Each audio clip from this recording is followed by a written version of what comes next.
2024 is going to be an absolutely packed year when it comes to comic book movies and shows. Not a whole lot of them are coming from the MCU, but a lot of them have some people very excited. Now, there are so many projects that don't even have release dates, so those won't be on this list. But if there are any that I might be sleeping on, just make sure to let me know down in the comments below. Honorable mentions got to go to Hit Monkey Season 2 and Kite Man. Hell yeah. Unfortunately, I just don't know enough about these shows or these characters to give commentary on it, honestly. But coming in at number 20 is Agatha, House of Harkness, or Coven of Chaos, Darkhold Diaries, whatever you want to call it. This show and this character really hasn't done a whole lot to excite me. WandaVision, I don't think, really did anything to set up this show very well other than the traditional, normal MCU spin-off that we get. Coming in number 19 is Eyes of Wakanda. Basically, any Black Panther project that doesn't have Chadwick Boseman, it's hard for me to get excited about. That may not be a fair criticism, but that is my honest one. You do have a lot of different things you can do in animation,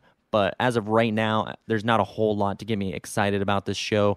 Coming in at number 18 is Madam Web, another Sony Universe Marvel movie. These ones are very hit and miss for me. I like the Venom movies. I absolutely did not like Morbius. And the trailer for this film looked very low budget. It didn't do a whole lot to get people talking or excited. Number 17, kind of the same sentiment as Kraven the Hunter, although this one does have an R rating, so maybe the stakes could be a little bit higher. The ceiling could be a little bit higher in terms of what they can do with the character in the film. And you do have Aaron Taylor Johnson in there. Coming in number 16 is Creature Commandos, James Gunn's first big DCU project, starring a bunch of characters that you probably never heard of before. But it is the first official project coming out of the DCU, so the interest and curiosity level is definitely there. Coming in number 15 is Suicide Squad as Sakai. I'm probably mispronouncing that. I'm a mild anime fan, a bigger Suicide Squad fan. The trailers looked pretty fun. I like the animation. I think doing this with the Suicide Squad is a good idea to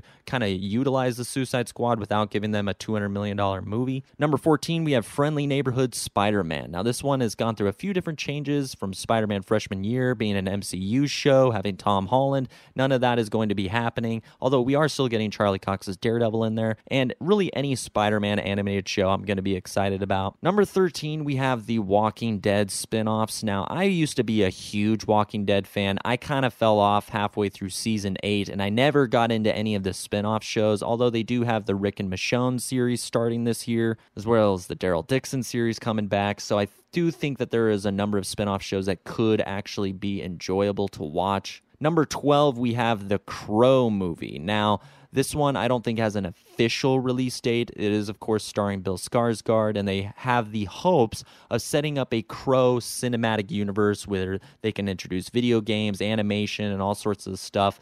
I myself am rooting for this reboot if they can do a very different story as opposed to the first original 1994 Crow film. I believe it was 94, starring Brandon Lee. I just don't think you should touch the Eric Draven character. I don't think you should touch the Crow unless you're doing a different character from Eric Draven. I know I may be in the minority on that, but I think that is just Brandon Lee's best performance, and he is synonymous with that character. But I am still excited to see the next Crow film. Coming in number 11 is Superman and Lois Season 4, the final season. A show that I have actually not seen the newest season, so I can't say whether or not how excited I am for Season 4, but just the fact that we are getting a final season to somewhat wrap this show up does excite me. I do really like Tyler Hoechlin as Superman. I think he's a solid Superman and does a really good job as Clark as well. Coming in number 10, cracking the top 10, is X-Men 97. I'm a pretty big fan of that original X-Men series, and I loved it when the X-Men showed up in Spider-Man, the animated series. This show has been talked about for years.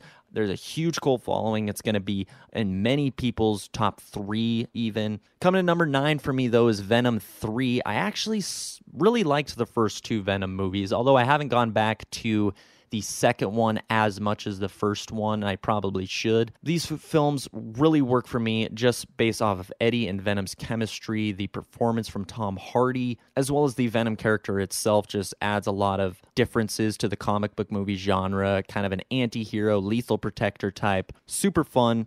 I'm all here for it. Number 8, we have the Crisis on Infinite Earths trilogy, which is going to be wrapping up the Tomorrowverse, which is, of course, started with Superman Man of Tomorrow. It also has Justice Society World War II, the Batman Long Halloween, and very quickly became one of DC fans' most beloved and favorite DC animated franchises. And it's sad that over just a few years and just, I think, less than 10 films, this franchise is already coming to an end. Coming to number 7, we have the Penguin from the Matt Reeves, the Batman franchise. Basically, anything that comes out of this franchise is going to have a large amount of hype around it. And I'm sure with more trailers, this show might actually move up in my most anticipated list. And out of all the things on this list, I think the Penguin has the most potential of being the best show that we get. Number 6, we have the Watchmen animated movies. Now, I am a big fan of the Watchmen comics. I'm a big fan, actually, of the Watchmen movie as well. But there were a lot of things that got left out, maybe some things that got overdone or overcooked. And I do think that a animated film really gives them so much potential and so much freedom to be able to do more stories and more tellings and retellings of this graphic novel. Watchmen is kind of ahead of its time. It's a darker tale, kind of like The Boys, and I am all here for it. Coming in number 5 is Invincible Season 2 Part 2. Now, I might actually have this higher on my list if I had seen Part 1 of Season 2, but I am waiting for Part 2 to come out to just binge the whole thing. I absolutely love the first season of Invincible. Some of the best animation we've got. Some of the best comic book shows that we've gotten are on Amazon, honestly. Number 4, we have Echo. Now, this was honestly probably one of my least anticipated projects of the year, just because I was not really huge into Echo from the Hawkeye series, but that first trailer, man, you show us Wilson Fisk, you show us the TVMA rating, you give us the Marvel Spotlight banner and Daredevil.